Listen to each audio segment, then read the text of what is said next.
ladies and gentlemen, thank you so much for stopping by for our weekly intel report for the week of the 22nd of March, 2023.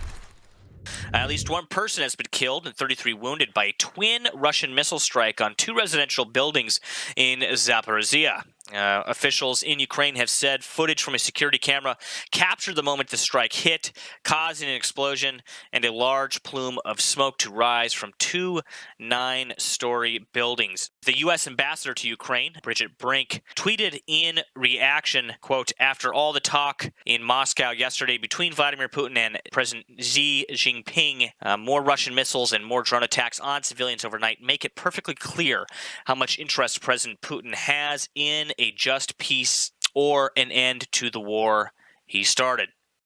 President Xi Jinping of China and Russian President Vladimir Putin held meetings which concluded on Tuesday when the Chinese and Russian leaders signed a series of documents on a, quote, strategic cooperation after what Putin described as, quote, successful and constructive talks that showed China-Russian relations were at the highest point in the whole history of the two countries. That was directly from his quote there.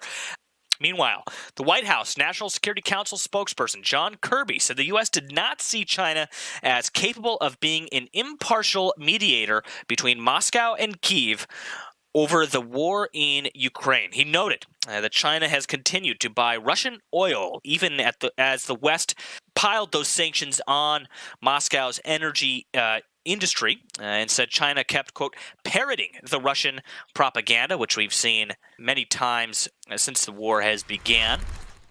Meanwhile, the International Committee of the Red Cross has said it is deeply concerned about the situation in Bakhmut and nearby communities around the front line there in eastern Ukraine, and the, quote, deep civilian suffering caused by constant military hostilities.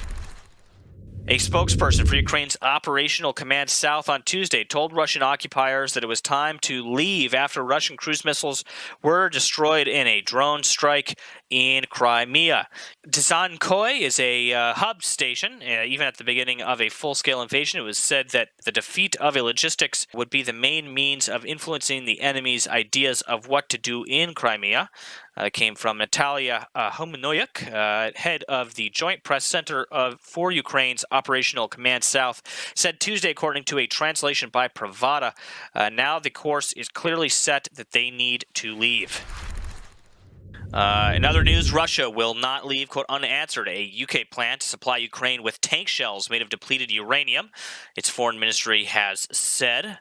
Separately, the Russian Foreign Minister Sergei Lavrov said Britain's decision took the situation to new and dangerous levels. Britain responded by accusing Russia of deliberately trying to disinform. Depleted uranium, quote, has nothing to do with nuclear weapons and capabilities, the UK Ministry of Defense said that it was a standard component used by militaries, including Russia itself. Russia knows this, the spokesperson added. It says here, North Korea fired multiple cruise missiles off its east coast Wednesday as its rival South Korea and the United States held joint military exercises. This came from the South Korean military. U.S. Ambassador Linda Thomas-Greenfield told a council meeting that Chinese and Russian obstructionism was encouraging North Korea to launch ballistic missiles with impunity and advance its development of more sophisticated and dangerous weapons.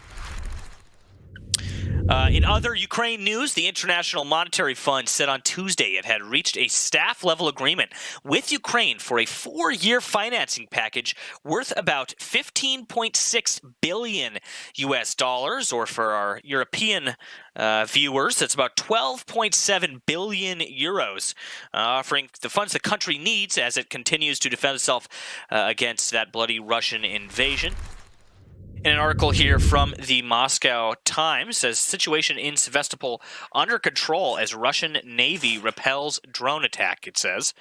The Russian Navy, quote, repelled a drone attack on the port of Sevastopol in Moscow, annexed Crimea early on Wednesday, the Kremlin-backed governor of the city said. The peninsula, seized by Russia from Ukraine in 2014, is home to Moscow's Black Sea Fleet and has been hit by a series of drone attacks since the Kremlin's offensive in Ukraine. The Russian puppet administrator of Sevastopol claimed that the Russian fleet had allegedly repelled the attack of autonomous surface vehicles said there's information about evacuation from the peninsula by ferry and other nonsense. Obviously, it's a lie. They said that, again, refers to those hacks which occurred on a Russian television network and I believe radio as well, which were ordering people to evacuate the peninsula. I think that's about it. I think that about sums up everything for this evening. If I missed anything, guys, send me a message. You can always PM me on Discord. You can always send me an email. I love reading your guys' emails. I read every comment. I read every message that's sent my way. Sometimes I get bombarded with them, so it takes me a little bit of time to get back to people, so bear with me. But to everybody that tuned in this evening, guys, thank you so much for stopping by. Until next time, you are watching Nemico Network.